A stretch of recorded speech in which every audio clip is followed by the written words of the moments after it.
Y'all, let me tell you about the shocking evidence the feds found in Diddy's jail cell because this tea is scalding hot. His legal team went into absolute panic mode trying to keep this information sealed, and what happened next is absolutely wild. They were throwing around all these fancy legal terms about confidentiality, and would you believe they actually managed to convince the judge? Not only did His Honor order the feds to destroy the evidence, but they can't even use it against Diddy in court. Now, if that doesn't make you raise an eyebrow and wonder what they're trying to hide, I don't know what will.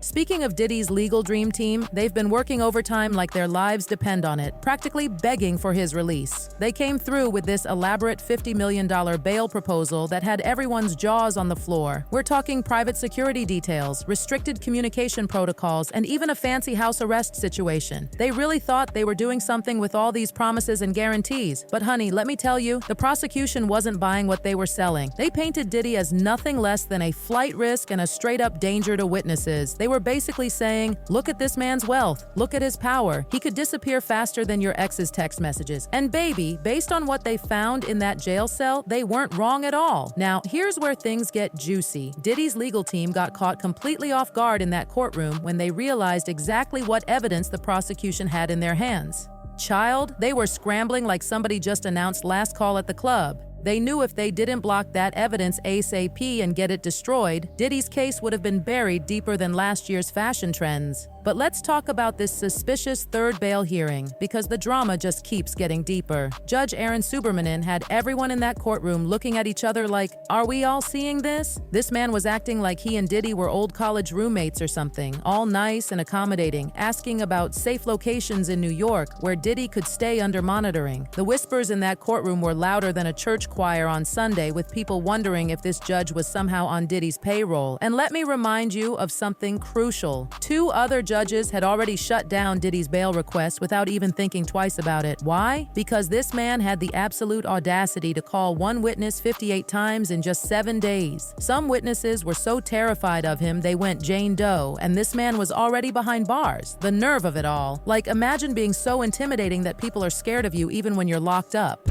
But wait, because it gets even crazier. During what they're calling a routine sweep of the cells, and Chile, there was nothing routine about it, the feds found something that had them shook. 19 pages of handwritten notes in Diddy's cell. And baby, these weren't just your average Dear Diary entries. These papers had enough drama to make Netflix cancel all their other shows and focus on this story alone. Let me break down what they found, because your mind is about to be blown.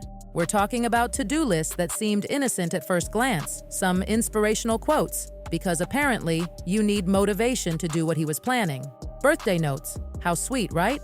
And then references to witnesses. The prosecutors claimed these notes discussed payments and digging up dirt on witnesses, like, is this man really running a whole operation from behind bars like it's his home office? But that's not even the most shocking part. These notes allegedly outlined strategies to sway public opinion and manipulate the jury pool. The man really took that bad boy for life motto to heart and said, watch me work this system. He's out here playing villain games with billionaire money, and some people are actually falling for it like it's a new TikTok trend. Now here's the real gag that had everyone's wigs shifting. Turns out the way the prosecution got their hands on this evidence wasn't exactly by the book. Diddy's lawyers came through screaming about attorney-client privilege like they were auditioning for Law and Order, claiming these papers were part of his trial prep. How convenient is that timing, right? They had the absolute nerve to accuse the government of pulling a fast one by looking at confidential materials about potential witnesses and defense strategies. And something about this whole situation is giving me fish market vibes. It's all starting to smell real suspicious, like week-old seafood in the summer heat.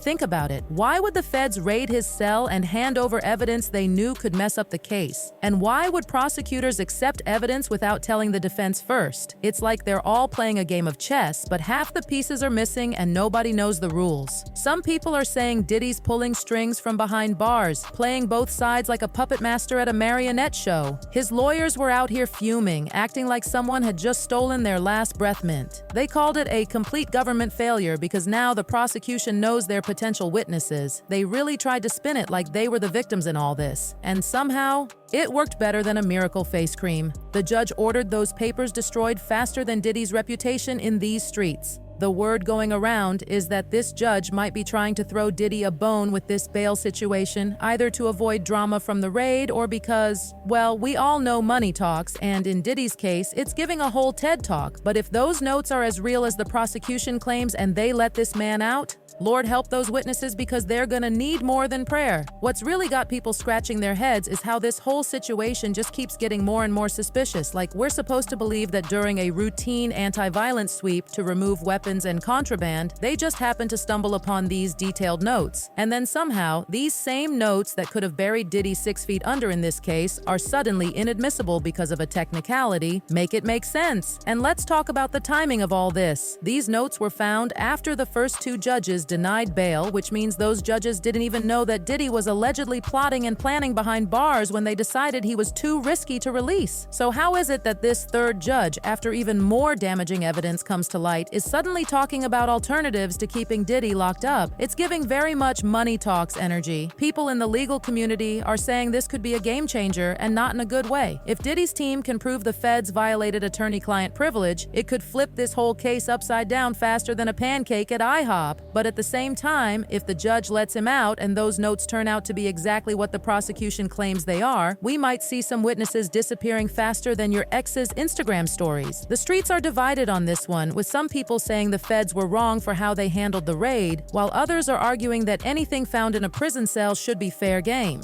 But one thing everybody seems to agree on is that this whole situation is messier than a toddler eating spaghetti.